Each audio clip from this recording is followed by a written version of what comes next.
നമസ്കാരം. ഒരു പരമ ചെറ്റയുടെ കാര്യമാണ് ഞാൻ പറയുന്നത്. എന്തായാലും അഖിൽ മാരാർ അദ്ദേഹത്തിൻ്റെ സ്ഥിരം പരിപാടി കാണിച്ചു. ഒരു വൃത്തികേട് പറഞ്ഞു. ആ വൃത്തികേടിനെ ന്യായീകരിച്ച് മെഴുകാൻ ആരംഭിച്ചിട്ടുണ്ട്. സാർ എന്ത് പറഞ്ഞാലും ശരി, എന്റെ അഭിപ്രായം ഞാൻ മാറ്റുന്ന പ്രശ്നമില്ല. ദരിദ്രവാസി ഈ വിളി കേട്ട് എന്റെ കാതുകൾ തടംപിച്ചിരിക്കുകയാണ്. ഒരു കാലത്ത് സ്ത്രീകൾ പ്രസവം എന്ന് പറയുന്നത് വളരെ കൂടുതൽ, പണ്ടൊക്കെ തമാശയായിട്ട് ചിലർ പറയുന്നത് കേൾക്കാം.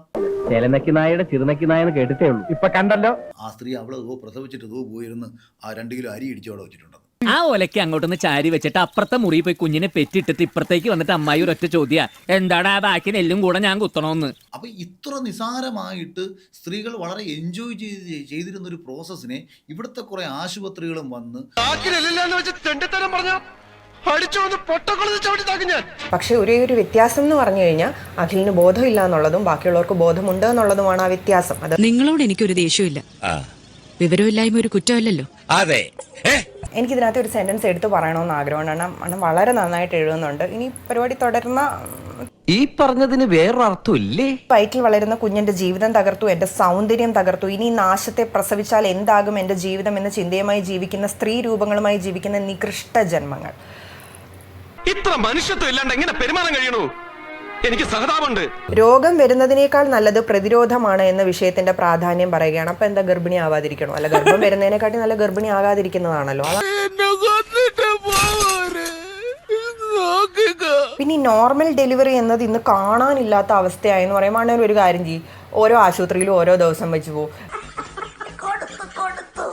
വല്ല കാര്യമുണ്ടോ? എന്തിനാണ് ഇങ്ങനെ ഇല്ലാന്ന് നടക്കണേ? അടുത്ത സെന്റൻസ് പറയാണേ, സിസേറിയൻ വേണ്ട എന്ന് ഞാൻ ഒരിടത്തും പറഞ്ഞിട്ടില്ല എന്ന്. എന്നാ എനിക്ക് നോർമൽ ഡെലിവറി കാണണം. കോഴി മരിക്കാൻ പാടില്ല എന്നാ എനിക്ക് ചിക്കൻ കഴിക്കണം. കാണ്ടാമൃഗത്തെ വേണേ കണ്ടോ, അങ്ങോട്ട് നോക്കിയാ മതി.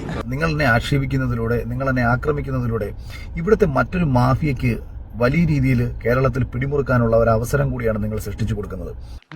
ഇതിങ്ങനെ വെറുതെ വിട്ടാ പറ്റില്ല. റോസപ്പ് പോലുള്ള കവിള എനിക്ക് കൊതിയായിട്ട് പാടില്ല. ഞാൻ എന്ന് 2 പൊട്ടിച്ചിട്ട് ഓടിയിട്ട് വരാം. എന്നെ ഒന്ന് അനുഗ്രഹിച്ചേ. വിഡിത്തങ്ങൾ വിളമ്പി കിടന്നുരുളരുത് കേട്ടോ.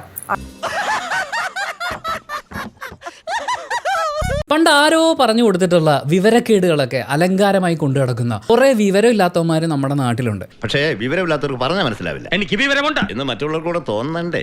ഇതുവരെയുള്ള എല്ലാ അപായത്തിനും ഉപായം കണ്ടെത്തിയവനാണ് ഈ ലാലിച്ചൻ. ഈ ഒരു അപായത്തിനും ഒരു ഉപായം ഈ ലാലിച്ചൻ കണ്ടെത്തും.